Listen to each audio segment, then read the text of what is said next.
আসসালামু আলাইকুম। আপনারা সবাই কেমন আছেন? অবশ্যই কিন্তু কমেন্ট বক্সে জানাবেন। আর আমার ভিডিওটি দয়া করে স্কিপ না করে শেষ পর্যন্ত দেখবেন। আমি যেহেতু রান্নার ভিডিও করি তাই আজকে আবারও নিয়ে এসেছি একটি রান্নার ভিডিও। আর আজকে আমি কি রান্না করেছি সেটাই আপনাদেরকে দেখাবো। প্রথমে আমি রান্না করছি সজনে দিয়ে আলু ভাজি। বাজারে নতুন সজনে উঠেছে, যদিও অনেক দাম, তবে এই সময় সজনে খেতে অনেক ভালো লাগে। এরপর আরেকটু বেশি মোটা হয়ে গেলে আর খেতে ভালো লাগে না। আর সজনে ভাজি করছি আর পেঁয়াজ দেবো না, তাই কি কখনো হয়? আর আমি সজনে ভাজিতে একটু পেঁয়াজ বেশি করে দিই, আর সাথে দিয়েছি একটু রসুন, পরিমাণ মতো নুন, হলুদ এবং একটু বাটা মশলা এবং বাটা মরিচ। রান্না যেন খুব তাড়াতাড়ি হয় এই জন্য আমি সবসময় দুই চুলাতে রান্না করি। তো এক চুলাতে আমি ভাজি বসিয়েছি আর এক চুলাতে একটি কড়াইয়ে আমি সামান্য একটু পেঁয়াজ দিয়েছি। এখন রান্না করব মুরগির মাংস। বিগত বেশ কিছুদিন ফেসবুকে একজন শেফের ভিডিও ভাইরাল হয়েছিল। তো উনি বলছিলেন যে আগে মাংস ভালোভাবে ভেজে বা কষিয়ে নেওয়ার পর যদি মশলা দিয়ে মাংস আবার কষিয়ে নেওয়া যায় তাহলে মাংসের স্বাদটা আর একটু ভালো হয়। তো আজকে আমি ওনার ইনস্ট্রাকশন ফলো করেই রান্না করেছি। তো প্রথমে আমি মাংসটা খুব ভালোভাবে ভেজে নিয়েছি। আর আমার মাংস থেকে যেন ভাজার সময় পানি না বের হয় এই জন্য মাংস আমি রান্না করার অনেক আগেই খুব ভালোভাবে ধুয়ে একটা ছাঁকনিতে রেখেছিলাম।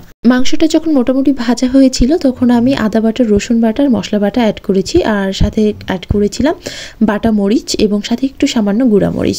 আমি ঝালের পরিমাণটা একটু বেশি দিয়েছি, কারণ ব্রয়লার মুরগিতে একটু ঝাল ঝাল না হলে ভালো লাগে না। আমার শাশুড়ি মা আবার মুরগির মাংস, বিশেষ করে ব্রয়লার বা পোলট্রি বা পাকিস্তানি এইসব মুরগি টুরগি খায় না। তো তার জন্য আমি আলাদা করে একটু তরকারি করব, যেহেতু রমজান মাস একেবারে শুকনো খাবার খাওয়া যায় না, শুধু ভাজিতে কী করে ভাত খাবেন। তো আমার শাশুড়ি মা করলা খুবই পছন্দ করে, আর করলা ঝোল হলে তার কথাই নেই। তো আমি একটুখানি ডাঁটা, একটুখানি করলা আর একটুখানি আলু দিয়ে ঝোল করে দিব মার জন্য।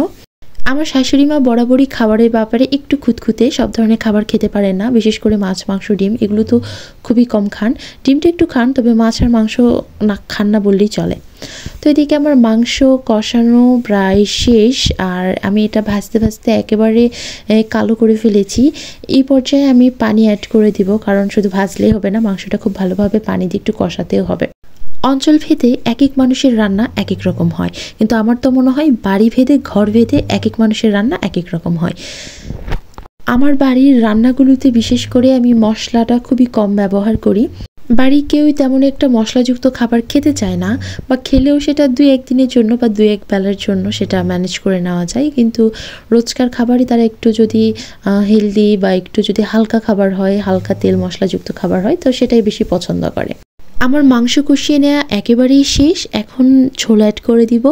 আর এই পানিতে বলক এসে গেলে এবং পরিমাণ মতো যখন আমার মনে হবে যে ঝোল হয়ে গেছে তখন আমি নামিয়ে ফেলবো। আর আমার ভিডিওটি শেষ পর্যন্ত আপনারা দেখেছেন বা যারা দেখেছেন তাদের অনেক অনেক ধন্যবাদ। সবাই ভালো থাকবেন, পাশে থাকবেন।